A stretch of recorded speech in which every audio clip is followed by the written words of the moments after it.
Good. Again, thank you very much for this opportunity, Jaya, for inviting me to give a talk in your seminar. I am, you can tell from my voice, I'm not actually Austrian. I'm actually from America and also from the short bio. And I'm the Deputy Director of the Ericsson Institute of Material Science, which is part of the Austrian Academy of Sciences.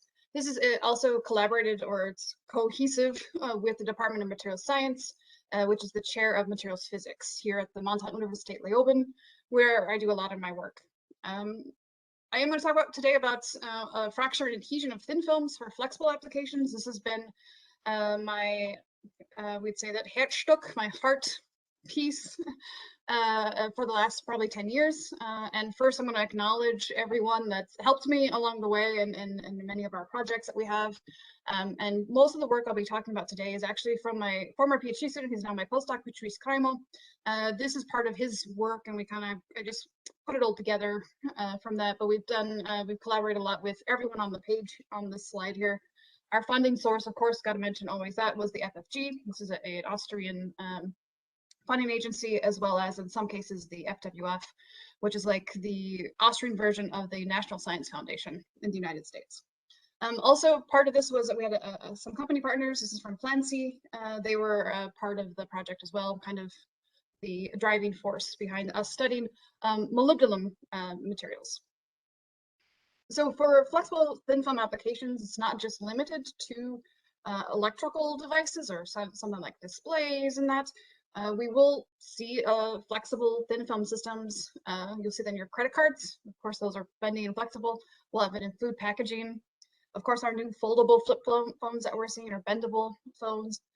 Even in, these are our RFIDs. If you participate in a race, some sort of marathon or something, you'll get a stick-on flexible electronic device on the back of your number. Wearable electronics, even up to tattoos that will eventually do something. All the way to aerospace applications. This is actually a satellite, and the gold part on the outside is actually polymer.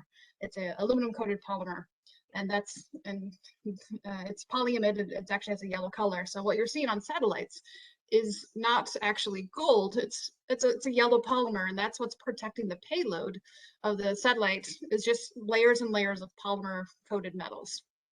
So I think that's kind of fascinating to know that. So there's lots of different ways and areas where we're going to see where flexible film applications are going to be.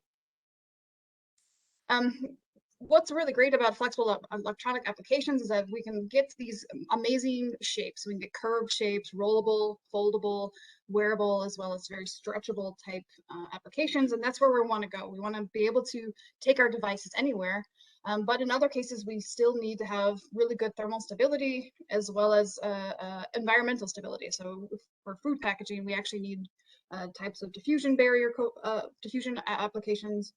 And always we need mechanical, functional, and adhesion properties as well. So looking at metals on polymers or even ceramics on polymers can be quite interesting. For design considerations, we do need to make sure that we have lightweight and flexible devices, and this is why we use polymers. Most of the time, we're going to be what industry wants to use are actually transparent polymers, and that can be some useful, but that can also be a challenge because the current available transparent polymers are not very temperature resistant. We need to have electrical conductivity between our devices, so our thin film transistors. A general design that's used now is to have islands of stiff circuits, and these would be our thin film transistors that are connected by stretchable metallic lines. We need to be able to withstand all types of loading, so not just stretching or bending, but we need twisting as well as thermal properties as well, because we will be putting them in areas where the temperature changes. And always that we want to have with thin films is usually good adhesion. So with that kind of motivation in mind, what's my outline for today's talk is going to be, we'll talk about the methods that I use in my lab to assess fracture and adhesion, talk about fracture and adhesion of specific material systems, and then show you how we've used the experiments that we did on these materials to apply it to some sort of application. And this is going to be an application in cyclic bending. And then I'll go ahead and summarize everything. So the material systems that we're going to use, I'm going to move something over here, that's better. We're going to look at molybdenum-based adhesion layers, or also called interlayers. We'll compare pure moly film to mo-aluminum, mo-tantalum, and mo-niobium. And I'm going to say mo a lot rather than molybdenum or moly, because mo and moly are easier to say. Because molybdenum is, even for a native American, native English speaker, it's very hard to say. Then once we determine which one of these interlayers is I will say our best layer, then we're going to combine that with aluminum, which is a highly conductive metal, of course, and used in flexible electronic devices to determine and then to see how this new system how it performs under cyclic bending. We're going to have lots of different types of loading in when we talk about flexible electronic devices, and we need to also consider all of the different materials that we would put into a flexible electronic device. We're going to have substrates, our polymer substrates, which will range in about 1 MPa, maybe to 5 to 10 GPa in elastic modulus. Our metal interconnects are going to have another order of magnitude. Elastic modulus 70 is good for gold or aluminum, all the way up to 400 GPa, which is tungsten. Tungsten can be used as an adhesion layer in many cases. Then we're looking at ceramics, which will range between maybe 150 to 1000 GPa. And in this case, we need to have transparent, semi-conducting, and ceramics with a high fracture strain.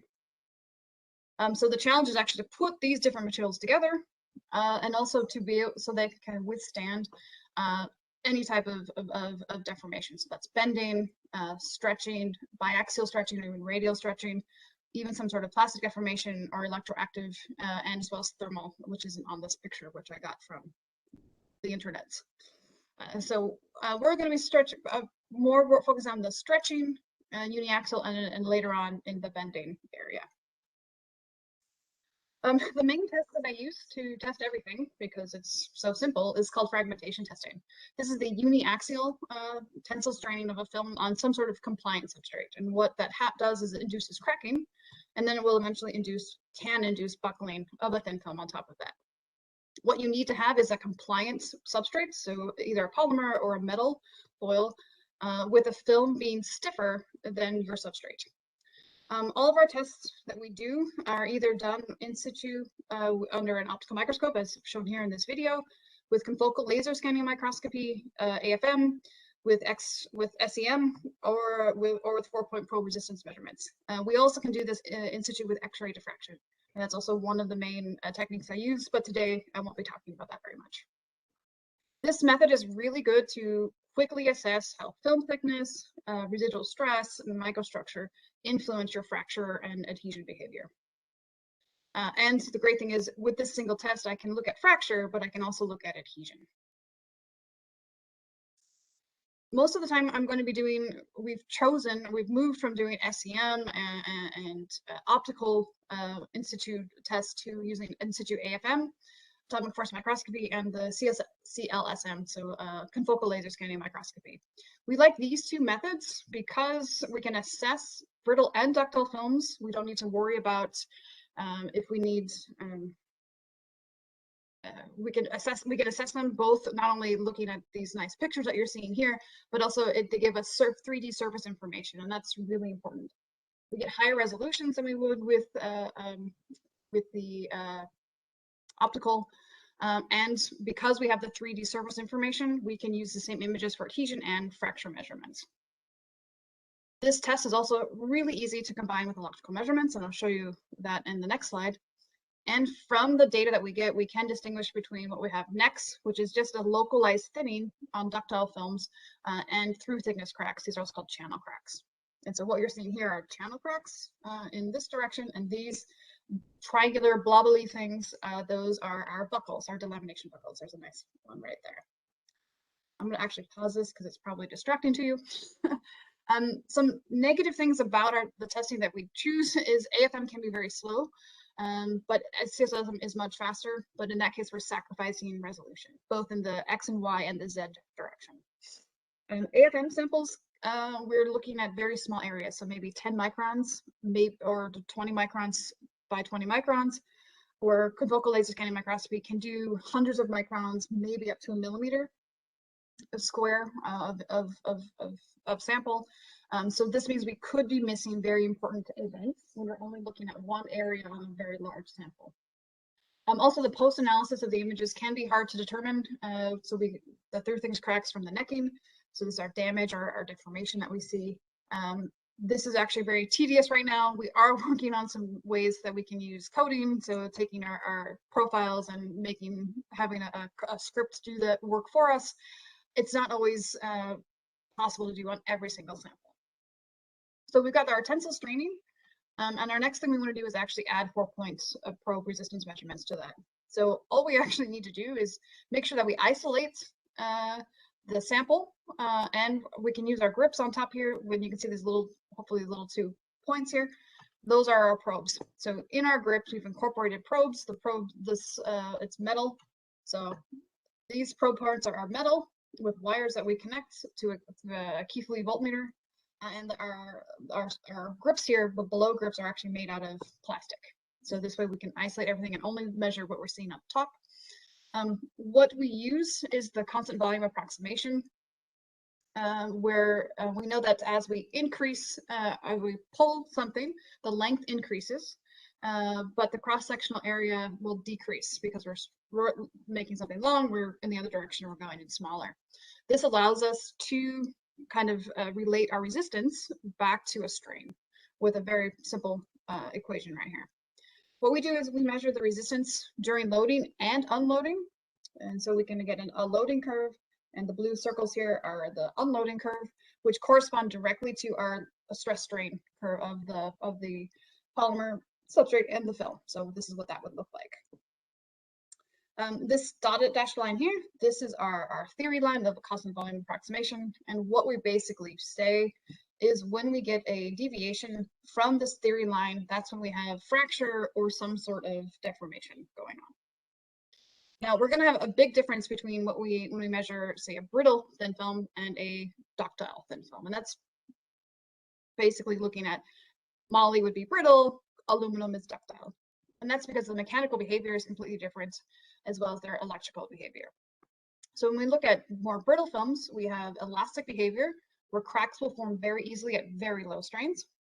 And so these are information, example of cracks in a brittle film is actually chromium. And then we'll have actually a very sharp increase in the resistance. So that we can really say, okay, this is fracture. This is a fracture event in our sample. For ductile films, it's a little bit different. We have more plastic behavior, which starts out as localized thinning or necking, is what we call it, that eventually become through thickness cracks. This onset of necking is also at low strains, usually around 2 to 3, maybe 2 to 4% strain, depending on the material. And when we look at the electrical behavior, we actually have a gradual increase. So this is the data I just showed you. This is copper. We have a gradual increase, and so we don't get a very sharp change in that. Eventually, though, we will have through thickness crack formation. And the big thing to kind of consider is, what is the electrical data really, what can it tell us and what does it not tell us? And I think that's best explained with this lovely figure. This is done by a postdoc in my group, Alexander Bushko, where we compare a ceramic. So this is ITO. This is electrically conductive ceramic that fractures at about 1% strain. You can see fracture completely. We've got long straight cracks. What we can say is that through thickness cracks are going to be the thing that cause a resistance to increase. So it has to be all the way through the film thickness and also all the way across the sample. So in brittle films, we're going to get these long cracks going across the sample very quickly. We can even see that in this 800 nanometer printed silver. Printed silver is also actually a brittle type film, and you can see it has really long cracks. It doesn't have the same type of very sharp slope, but these long cracks we can see very easily. When we get to more PVD, so physically vapor deposited films, so I've got 100 nanometer silver, 800 silver, and 500 of copper here. We see that ductile films are going to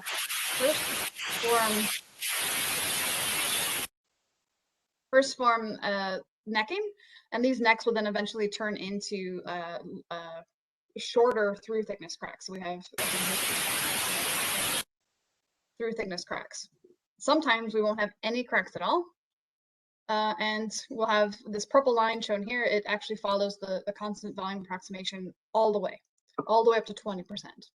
So really, we see a lot of differences in what type of behavior we can see and what we can actually measure in this. And so for me, the resistance will only increase when we have a critical density of through thickness cracks or a critical crack length is achieved.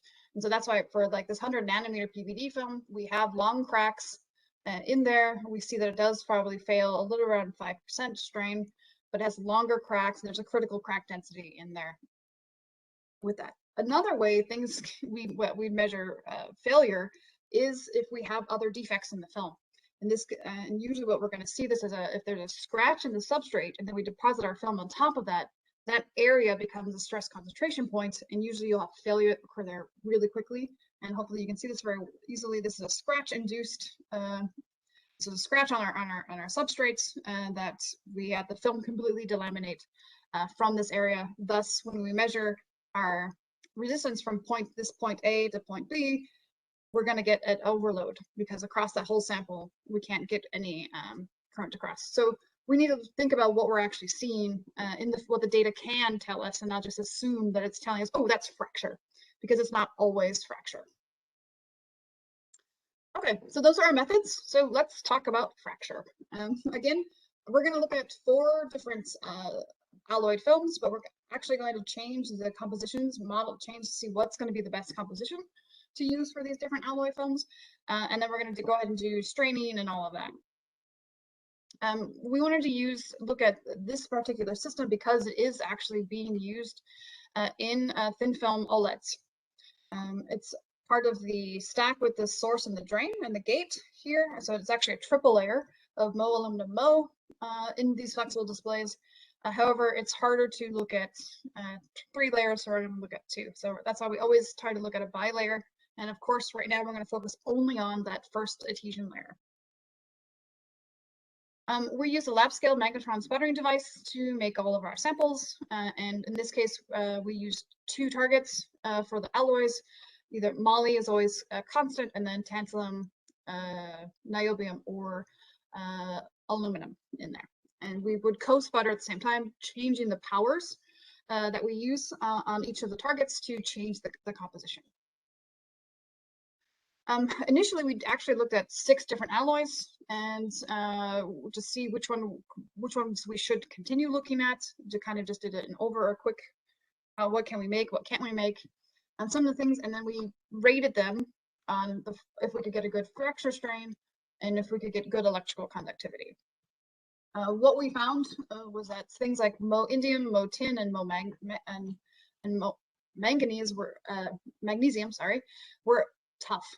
We either had poor everything, or in this case for the magnesium, it was really hard to sputter. Also, Mo indium was also very hard to sputter because indium melts so easily. So you don't even want to put that in an SEM because it can just go away.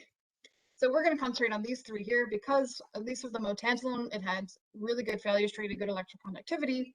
Mo niobium had really good electroconductivity, so I really wanted us to take a look at that, and we could control its sputtering a little bit better.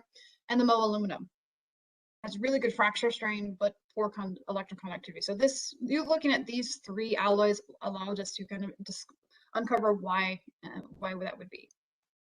So again, we're going to do uniaxial tensile testing with our 4-point probe. So that's the data I'll show you first, is looking at our electrical data. All samples were strained to the same, actually with 12% strain. And we can see our Mo aluminum, niobium, and tantalum. Each line is a different alloy composition, so you can see the alloy compositions here, all the way from 10% of the alloyed metal to 50, or in some cases even up to 90% of that alloyed metal. So changing it from a Mo alloy to a whatever alloy.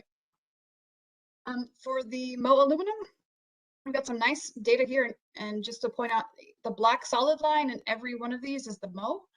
So so you can always compare of did everything improve, did things not improve. All of the Mo aluminum alloys did have an improvement, even up to about 2% with a 50-50 alloy. Really weird with the Mo niobium is that we actually had a decrease in our fracture strain. And then finally at the end with 90% niobium, we got a little bit of an increase.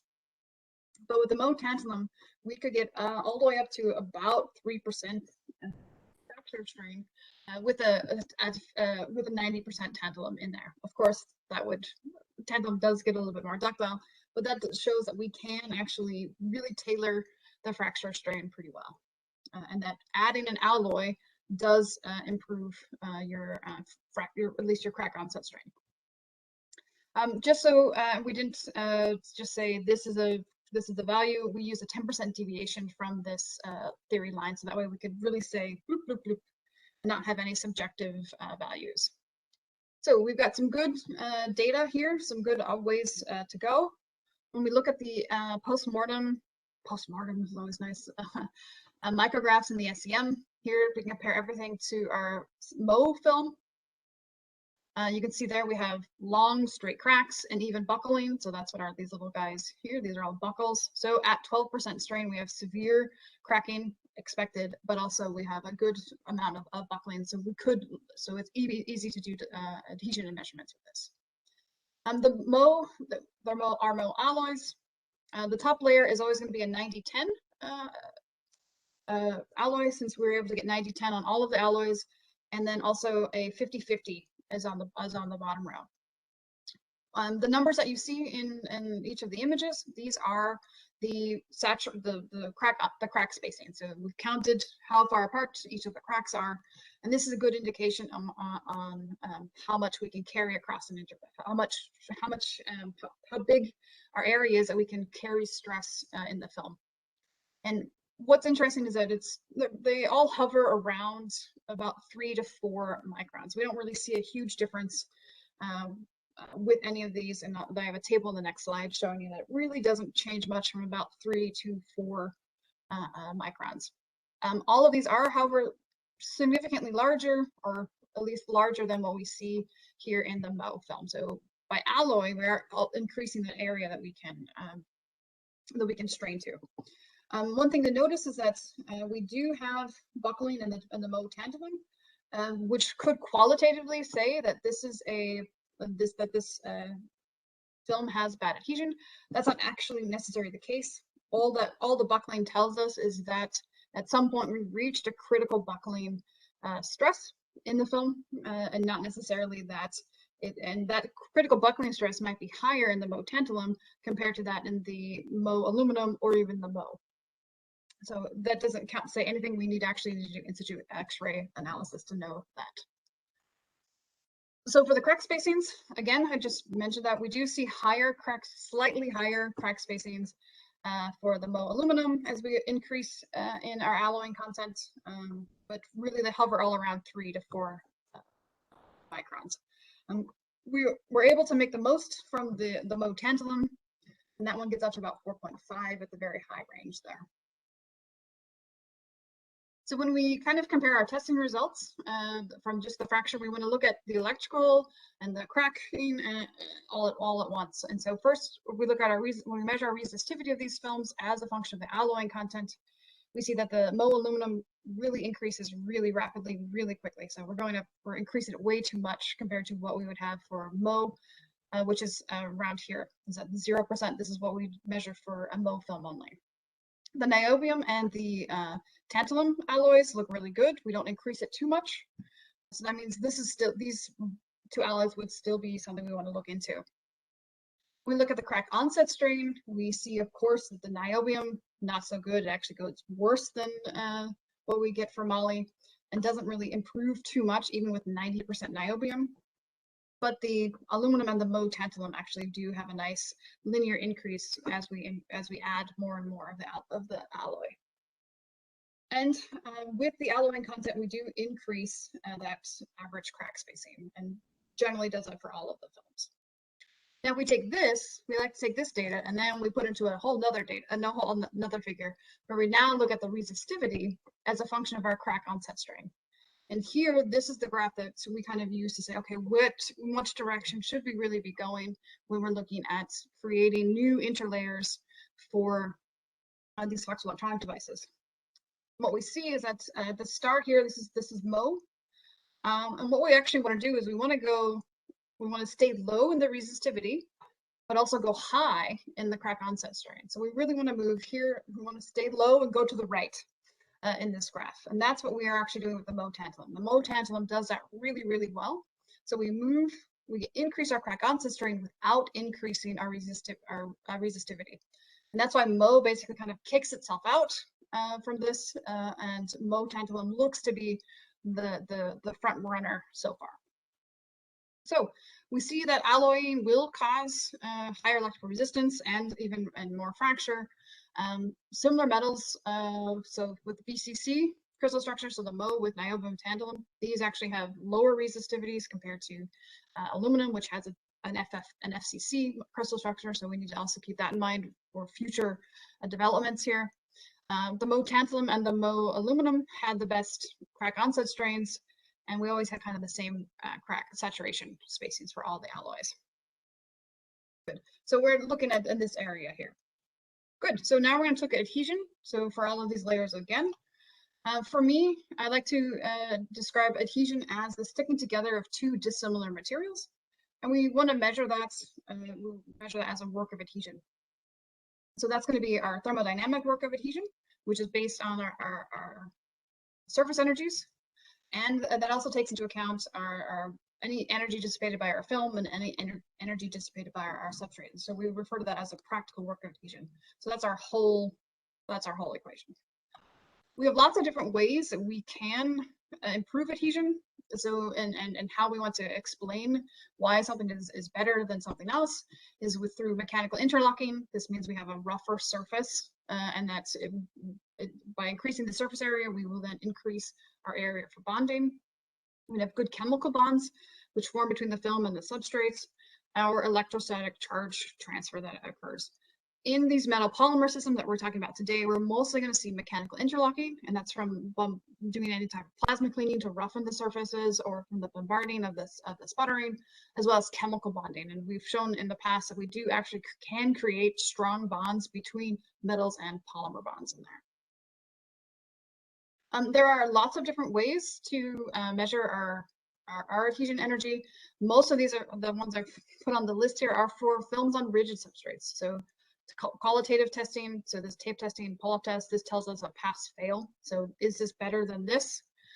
Whereas quantitative testing methods give us a number. So we have something in joules per meter squared that we can really look at. The one that we're going to talk about today is a new method that, well, sort of new, is tensile-induced delamination that I'll talk about. As you saw, whenever we would strain something, we'd get fracture. And then eventually we can create buckling. And this is a titanium film. And you can see these little white triangles. This is from an SEM movie here. These white triangles are buckles, or delaminations. So we can, like I said, from one fragmentation test, we get fracture information and we can get adhesion information.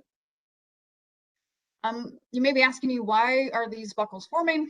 And what we have to do is when we're pulling it, we're going to create those cracks, and that's because the substrate's being pulled more, it's being stretched more than what the film can do, so it has to crack to accommodate that. And then in the opposite direction, perpendicular to that straining direction, we actually have the substrate's getting smaller in that direction, and the film is longer. So in order to accommodate that shape change in the polymer substrate, the film also has to accommodate that by buckling. And so that's why we get buckling that goes on. And here are just a couple images that we'd see from a confocal laser scanning microscope or from the AFM on what different types of buckles might look like.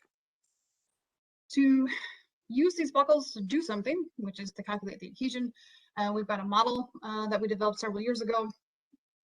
Oh, it's its 11th anniversary. We take the total potential energy of the system, which includes the strain energy between the buckles, the buckle energy, as well as the debonding energy. And then we want to minimize that with respect to the half buckle width B, because this is something we can actually measure. What that actually boils down to is this crazy equation here, and with a kind of a fitting parameter, what we call alpha value. which is directly related to gamma, that's our adhesion energy. What we need to do is have our nice buckle picture. We're going to then measure lots of buckles, as many as we can, the heights and the widths of those buckles. And then we normalize that with respect to the film thickness and plot it as the delta over H, that's the height of the buckle, to the 1/2 as a function of B over H, so half buckle width over the thickness. Then we're going to have like a scattering of data points. Hopefully it's a nice cloud, but it can change. Then we take our formula here and we vary the alpha value so we can hit as many of these lower value points as we can. And with that alpha value, we then calculate our adhesion energy. This is just an example of some chromium films on polyimide, and their adhesion energies are around 5 joules per meter squared. So pretty nice. I know you guys also do modeling, so here's my one modeling picture for you. After we developed the model, we did look a bit more deeply into the buckling itself, because this was of interest for us. And so we see that we have shear failure, which is equivalent to mode 2. This goes along these channel cracks. Then it opens up into mode 1 and forms the buckle. And then the buckles will come across and meet each other pretty easily. So we can see what we can model, what we see. And we also know from this, we've learned that there is a very strong dependence on the ratio between our mode 1 and mode 2 energy release rates, or our adhesion energies. So let's get on with it. What values do we get for our alloys? So going through this method here, we can, I'll just read the bottoms down here. Low gets us to about almost a little under 4 joules per meter squared, 0.4, sorry, 0.4, so it's kind of weak. Niobium is around also 0.4. So is aluminum. They basically have the same value, but our mode tantalum gets us to about 1.4 joules per meter squared, so almost a factor of 3 increase there. So, and I should note here that this is just the same alloy, so only with 10% of niobium, aluminum, or tantalum in there. So just a 10% increase gives us a pretty significant increase in our adhesion energy. So that means what we want to do is use mode tantalum. Is probably going to be what we're going to go for right there. So that's exactly what we did. We're going to use this mode tantalum as our interlayer now, and I'm going to put a aluminum layer on top of that.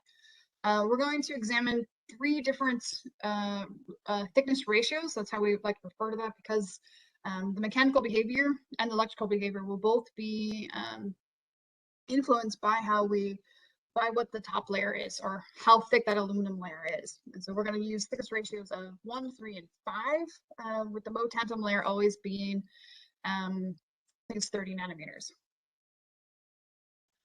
We assess this using also fragmentation testing, which I'll show later, but also bending testing. The application that was really of note or of interest for our collaborators was folding and bending, or rolling. I think bending is a better way to talk about it. We developed years before that a bending wheel that we call FlexiTest, which simply it's a wheel that rotates around, but it has 6 arms on it. On the end of each arm is a grip like this. And this grip, you can see, is curved. So on each side of our grip, we have the same radius. This allows us to bend a film in tension or in compression, depending on which way you rotate it. So this, in this case, this is a tensile direction. We can change how the load is applied, and by changing the grip radius and the substrate thickness, this is how we basically define our bending. We can then have a variety of strains that we can apply, different bending radii. In industry, they only use the radius of the thing they're bending over, which doesn't really help, because you can see in that graph also that as you change your bending radius, it really depends on your substrate thickness. So however thick your substrate is, that really determines how much stress you're going to put in there. So that means if I have 125 micron thick substrate, I'm going to get almost 3% be able to apply 3% of bending to something. Whereas if I only have a 50 micron thick film, I'm about half of that, at 1.3%. So it can make a big difference. While we're testing, we do what's called intermittent measurements. And so we stop the test at a certain intervals of our cycles, and then we do an assessment with our confocal laser scanning microscope where we map the whole area that's being deformed. And then from those images, we can decide or assess the damage or the cracking. We also then measure the resistance only of that damaged area. This will give us a direct correlation to the damage that we can see and count and quantify, rather than going across the whole sample, which takes into account stuff that's not cracked. And then, of course, later on, we'll go ahead and do cross sections with fib and that to see how the cracks go through or how they don't go through. So what we did was first modify our Mo tantalum alloy. What work we showed earlier on was that for moly films of the same thickness, when we deposited them with a higher power, we could actually then put in a very high compressive stress. This high compressive stress allows us to reach higher crack onset strains. So that's what we did with the alloy. We actually first started with a Mo 6040 alloy. So it's at point A here. This is the closest we can get to having a Mo-based alloy without going to making it a tantalum-based alloy. So, and this actually at the beginning is also slightly tensile. So we took this alloy and then we played with the deposition parameters a little bit more, and we get down to a B value here of about so 1.5 compressive stress. So we want that. GPA, that's GPA, so we're putting a ton of stress in there, as well as looking at even higher at a 50-50, almost a 2 GPA compressive stress in there. So that really, really helped. So that is now our film. We have very high compressive stress as our interlayer with a aluminum layer on top of that. First we want to do is compare our tantalum alloy to a pure Mo alloy in the same film system. And what we could see, we did this with our just regular fragmentation testing. The blue ones are our pure Mo, the red are our Mo tantalum. And we can see that for every thickness ratio, we do improve the crack onset strain, or whenever we go 10% over that line. We also see that we have tons of cracks in everything, but the cracking is very, very similar. So the top row in red, these are the Mo tantalum, and below is just the pure moly films. So we don't see too much of a difference in that crack spacing. But we do see a lot when we look at the bending. So we do this bending test and we stop at every, I think, 25, 50, 100, 1,000, 2,000. Blah, blah, blah. So we stop the test a lot, all the way up to 20,000 cycles. Here we're using 1.3% bending strain. And we see the damage density. See these very low numbers? That means we don't have any damage. And you can see in these images, we barely have any damage at all, even after 20,000 cycles. Our resistance of that same damage area also does not increase very much. And just to compare the images, this is what the pure Mo looks like. It's broken, it breaks, it sucks. So using this tantalum alloy does improve not only its adhesion, its fracture, but also its bending behavior. We do have, and I won't go too far into this, I'm almost done here. Just when we increased to 50,000 cycles and we increased our bending strain, we actually then broke it. We finally broke this film. And we could see that, you can see the resistance ratios going up to 200. So we're definitely putting a lot of damage in.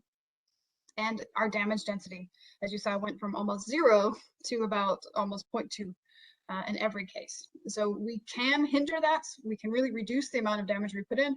But once you change that strain, then you're going to, and more cycles, then we're going to really see that you can actually create a film that does break. These are what some of those images look like. Afterwards, these are our confocal laser scanning microscope images. But what's really great is I think we can see that in our 5:1 system, when we look much closer, we see that we have lots of tiny cracks going on in here. So they're really small. So we can understand a little bit more about what our mechanical data is telling us and our resistance data is telling us. So we use materials design aspects to create a more robust film system for bending applications, and we did that by improving the fracture of the Mo tantalum alloy with stress tailoring as well as chemistry tailoring. And we saw that after 20,000 cycles at 1.3% strain, we don't have any failure at all. So that's comparing these two images right here. But once we increased that bending strain to 3%, then we definitely went below, we started fracturing everything. So that kind of tells us, hey, we should be careful how can we look at fragmentation testing and bending testing to even further improve our understanding. What we've come up with is to not try to think that fragmentation testing, so this uniaxial testing that tells us what our crack onset strain could be, don't compare that to bending, because we can see that for these are the Mo aluminum bilayers that we've found. We can get up our crack onset strains go up to 8%, but we see tons of fracture happening under bending at much lower strains. This is for these are for 3 different strains, so 3, 1, and 0.6. So what we need to say is we can't actually, even though we're designing to have a better, more fracture resistant film system under straining, that type of property may not necessarily translate into cyclic bending. So today I'm just about finished. Oh, pretty good. I've talked about how we used Mo alloys and to improve fracture resistance and adhesion to polyimide. We saw that alloying does change the electrical resistance and also can cause fracture. We could tailor stresses even more and chemistry for these alloys to have better properties. We saw that these Mo tantalum bilayers do outperform the same type of Mo aluminum bilayers under cyclic bending conditions. And I think one thing I want to say is we should design for the application and not the perceived applied strain. So uniaxial testing does not equal bending testing. So if you're going to talk about or design something for something that's going to be bending, then you should design for bending rather than for stretching. And hopefully, I would say a take-home message could be that in most cases, the alloying, when we look at alloying in this case, it's a trade-off between our electrical resistance and our fracture resistance. And so that's why we went with the Mo tantalum alloys, is that even though the Mo aluminum could probably get us to much higher fracture strains, the electrical resistance problem, the resistivity was way too high for us to say, okay, this is a viable material for this flexible electronics applications. So with that, I'd like to thank you very much for your time and listening to me for the last 45 minutes, and I'll take any questions you have. Thank you so much, Megan, for keeping it focused and yet giving us a lot of information which is connected to both fracture and adhesion, especially on flexible substrates. So yeah, the talk is open for questions and discussion. I request that whoever has a question, please raise their hand, and then we'll call out the names to unmute themselves. Jaya, there were a couple of questions in Q&A. Exactly. Yeah, so. Yeah, that's what I was going to read it out. So Supreet is asking, how can there be buckling when you are stretching, that is giving a tensile strain? I think it was it came up later, but yes, if you could go back to that. So we are stretching it, but in the other direction. So we have in one direction tensile stresses, but in the other direction we're having compressive stresses. And in order to have buckling, you're correct, we need compressive stresses. So we are having, we build up enough compressive stresses in the other direction.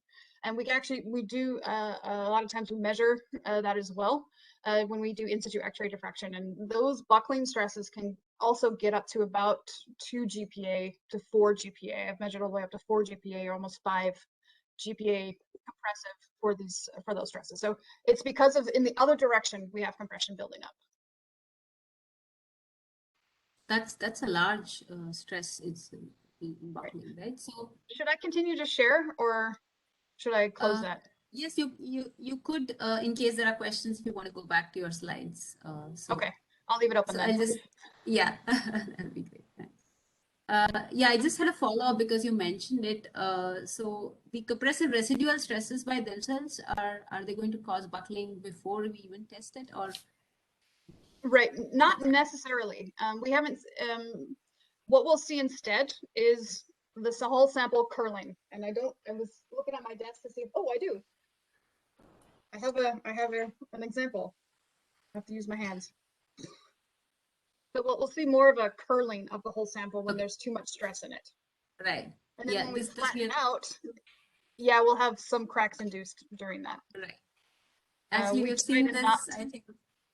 on metal substrates as well, when something which is completely mismatched is applied, and then there's a curvature that develops on the entire sample. Right. Yeah, there's one more from Nitin. He says, thanks for the nice talk. Is there any indication of film cracking in the load displacement curves that you see when you're seeing it No. in measurements? And So his second question is, how are the strains in the film measured?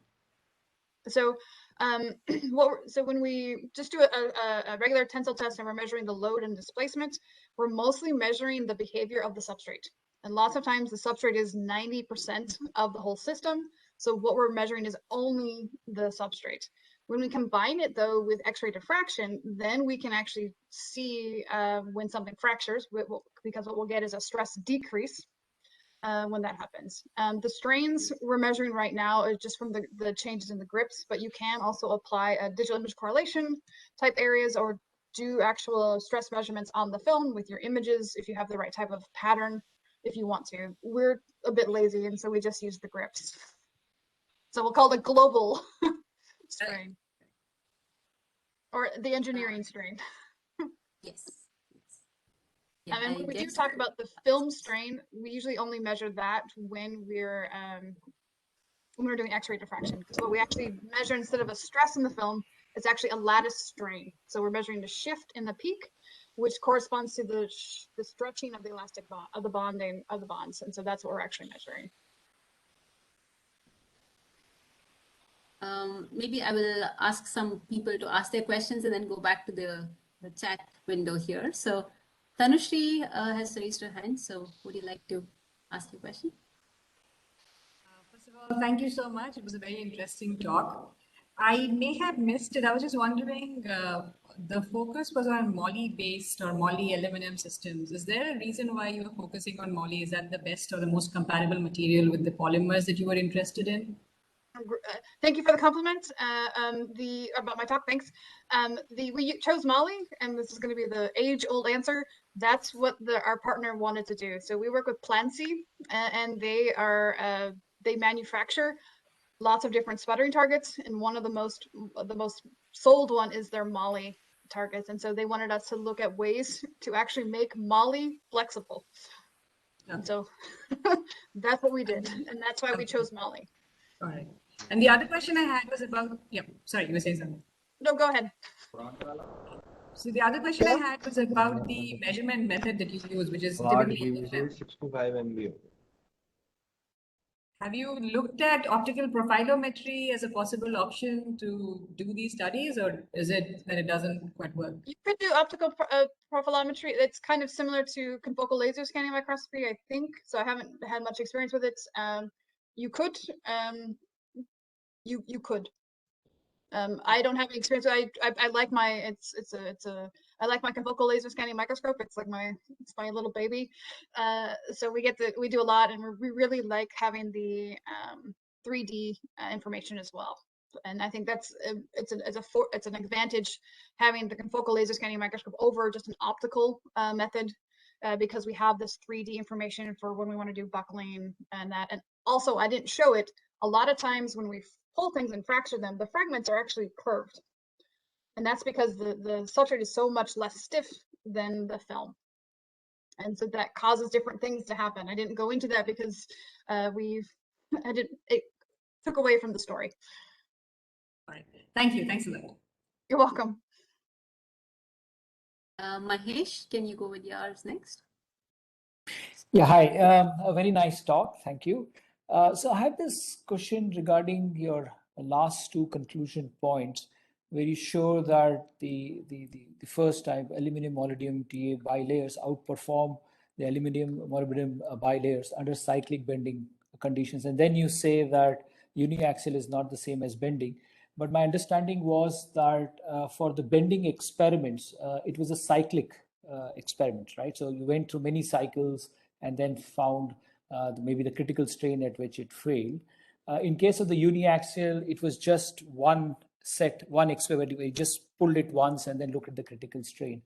But maybe if you were to do the same uniaxial stress over cyclic conditions, would it then lead to a different result? Maybe give you the same result as the bending experiment? No, we've kind of, I know I kind of glanced over that.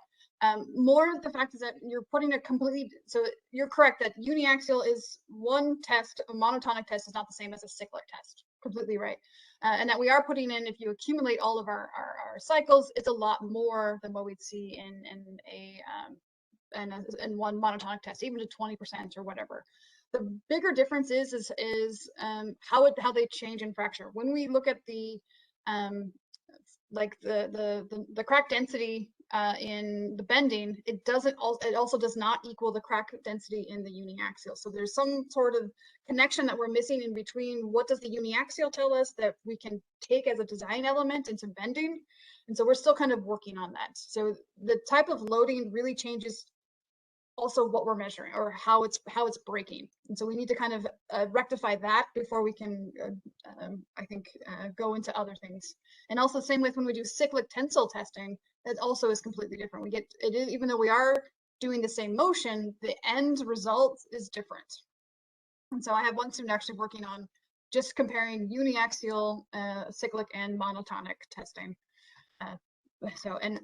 And then we get into account of the texture, the architecture of how many layers do we have, blah, blah, blah. So for me, I don't see that there's a good correlation yet, and we need to look into a little bit more. I think modeling is going to be the answer because it's a little bit, I would say, we can put in a lot of parameters and see what comes out to kind of know in what direction we should go. That may not answer your question, but that's where I see it. No, thank you very much. No, you did. Thank you. Just a clarification, Megan. When you say bending strain, maybe I missed it. What do you calculate, or what is the bending strain is based on the substrate thickness and the radius that we bend it across, and we're in a range of usually 0.6 to about 3%, and that's almost the maximum we can apply. So this is not the sort of tensile strain seen at the top. It is no. The overall curvature. Yeah. Right. It's the whole curvature. Okay. So this little picture here, so it's the overall curvature, and this can also be backwards, so that it's, so this is a compression, and the other way would be tensile, and so that's where we get that, and it's across the whole. And I think this is a better picture here, across the whole grip is how it's applied. Jaya, there is Venugopalaswamy. I think he has a question in chat. He also has a couple of questions in Q&A. So if I will, yeah. If he can unmute and ask, probably he can also ask. Otherwise, we will read out the questions. Am I audible, sir? Yes, you are. Yeah. So in the simulations, what is the typical ratio of this mode 1 stress intensity factor to mode 2 stress intensity factors during debonding? I have no idea. I'd have to read the paper again. Okay. Sorry. I can go back so you can write down the paper citation. Sorry, Okay. this was done in collaboration with Florian Toth and Franz Rammersdorfer in Vienna, and so they did actually the modeling. And this was done many years ago, so I have no idea. Sorry. Okay.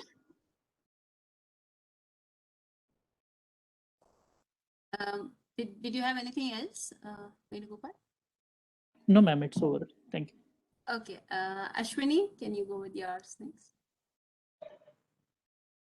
Hello. Thank you for the presentation. Actually, I also have a similar question related to FEM. Like, if you can give us more details about these simulations. I actually can't.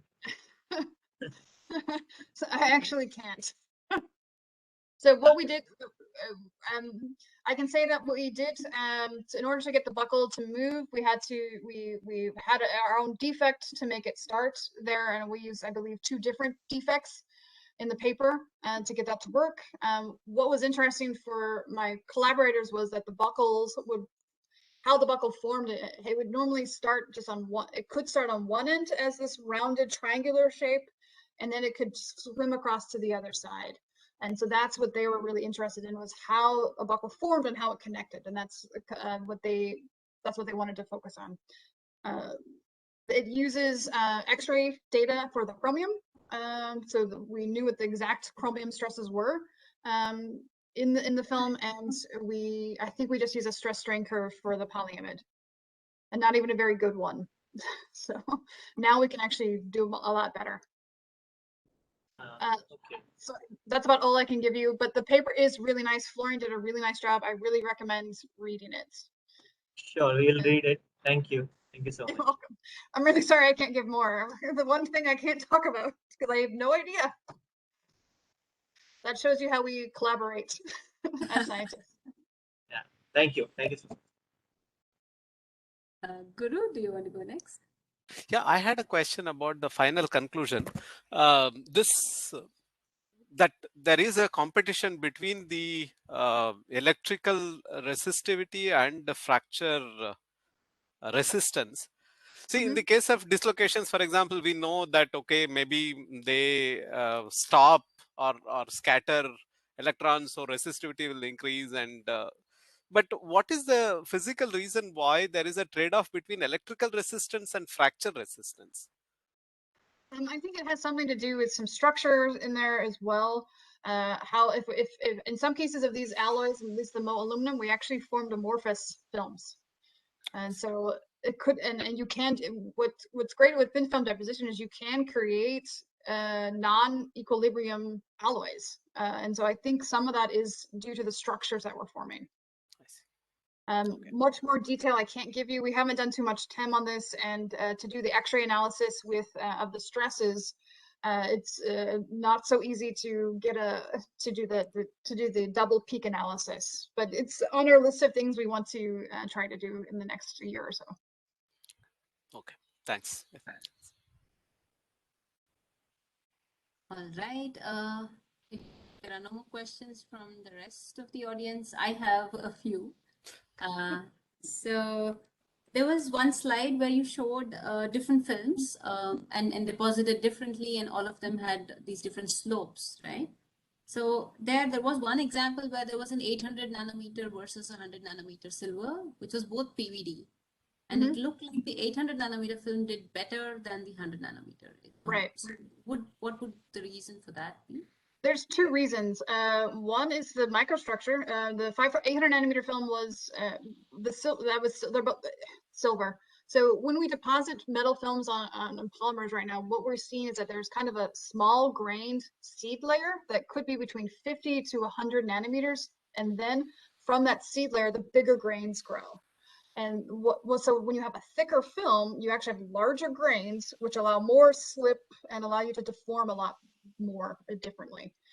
So that's one of the reasons why you can see that thinner ductile films, which should be very ductile, might fracture a lot sooner. It could also be that the chamber was also dirty, and maybe there's some embrittlement at the grain boundaries to cause them to fail, stuff like that. So I think, like I said, this resistance curve can only tell us so much, and we need to understand more on the whole material system rather than just, oh, there's a crack, okay, it breaks. That's not necessarily true. Do you also notice, I mean, did you zoom in and see whether these are intergranular failures or were they? We've done some EBSD. We've seen grain growth happening. We've seen it's the 100 nanometer films are tough to do the EBSD to see if it is through the grain or not. Yeah. Plus, there's deformation. We need to do a lot more TEM and even in-situ TEM straining to see what's actually happening. I think that's going to be a more definitive test. Yes, harder, and it would be easier to just do better at their characterization. But now we're at the seeing is believing, so it's hard to tell. Yeah. And not everyone is as diligent as others to really look into what's happening. I have one student though right now is being able to take the electrical signal we have from cyclic tensile test, and then we can actually say what type of deformation we have just from the electrical resistance. But it's taken 5 years to get to this point. And we have to be very clever. Yes. Thanks, Megan. Also, what the saturation crack spacing, because it didn't look like there is a trend, and it all seems to sort of come down to the same value. So, right. there nothing that one can make out, and why is that? Like, why is that different materials have same sort of saturation? So all of the films pretty much had the same crack spacing. I'm going to put more towards that. They all had the similar film thickness. So the main thing that does affect our crack spacing is the interface, but also how thick the film is. A thicker film can carry more stress than a thinner film, and so that's I would say the main reason why we didn't see much change in those crack spacings. At the higher levels of the alloying content, the 90% of the other alloy, we saw more, and that's due to the fact that aluminum is, of course, more ductile. Tantalum is more ductile than moly, and so, and they have much lower elastic moduli. That's probably why we're going a bit higher in those cases. But film thickness, I did mention it, sorry, I meant to. That's the reason why they don't change. Film thickness is the main thing. Right. Maybe my last question about the interfacial fractal energy or adhesion energy measurements. There again, sometimes I did not see a trend when you showed chromium, for example. Yeah. I guess right. So there shouldn't be a trend when you have the same. We like to say when you have the same interface. Right. It doesn't matter. That was my question. Yeah. Okay. So I've been doing adhesion for a long time, as you know, since I was a master's student with David Barr and Neville Moody, that when we have the same interface, be that a metal, a polymer, a metal on a ceramic, if we have that same interface, so it's made the same way in the same machine, we shouldn't have really a change in the adhesion energy, even if the thickness changes. However, that can change when you have very, I would say, for on these samples or even in thick ductile films, if you need to, suppress any deformation, plastic deformation. If you have plastic deformation, then you're going to, you could increase those values. And that's definitely been seen in experiment and in modeling. For these, I would say, thank God, we are brittle, and so we have more of the fracture, and so we don't expect much plastic deformation. I can say that most of the stuff I have been doing on rigid substrates has this nice worm buckles. And what we basically just learned recently was that even though the models that we use to measure adhesion are elastic, we actually do have plastic deformation on in the buckles. But not in this case that I'm showing here because they're too brittle. But in other cases, we do see that.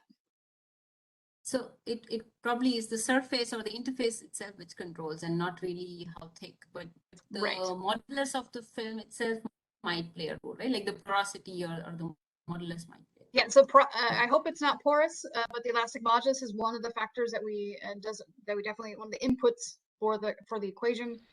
We measured our values for the modulus of the different alloys. Actually, we didn't measure it, we used moly. So I think for all of it, we used moly. We did try to measure it with indentation, but the values were too close to silicon for us to definitively say if we measured it or not. Right. And that's a problem with indentation and thin films and saying, oh, I have the modulus. No, you don't. And we were looking at 500 micron thick films when we did the indents on. And so the 10% rule of thumb is not something we should tell anyone about. Yeah, that's right. Yeah, we've been facing some of these issues with nanoparticles or films and so on. So yeah, there is some work going on in different groups in the department at IIT Bombay as well. So maybe we will have that discussion individually with you later on. Yeah. We've actually, myself and my postdoc Stanislav, we just submitted a paper to about the 10% rule of thumb and how crappy it is. Oh, that's great. Good to I'll get that cited soon. Well, first someone has to like it. But I'll send it to you as soon as it gets published, Jaya. Yeah, so looking forward. Because we did use finite element modeling to show that the elastic zone is ginormous. Yes. Exactly. Yeah. We've also observed that it's too much to have that 10%. So yeah. Okay. If there are no more questions from the audience, I don't see any raised hands. Oh, Supreet had Ma'am, how did you go about measuring the residual stresses while depositing on the film? So we measured. You had a graph. Right, we measure residual stresses normally with X-ray diffraction and the sine squared psi method. We can measure those either at a synchrotron source, or in some cases we can also measure them here in-house if the film is thick enough. We also, at the same time we're depositing onto the polymer, we deposit onto a silicon substrate, and then we use wafer curvature or wafer bow method. But then we can always, so to give us our first estimate, then we prefer to use X-ray diffraction to get really what the stress is in the film. Okay, thank you. All right. Yes, I think that is mostly for today. So thank you once again, Megan, for taking your time out and sharing all your work with us. No problem. Thank you for the invite, and thank you everyone for the great discussion. I like giving the talks because it also brings about some new points of view. So I really appreciate it. Thank you, and probably, hopefully, see you at TMS or somewhere else. So I'll be there. I'll be there. Next years. Yes. Yeah. Guru, we can. Yeah, I will close the session. Thanks. Yeah. Bye, everyone. Thank you. Thanks. Yeah.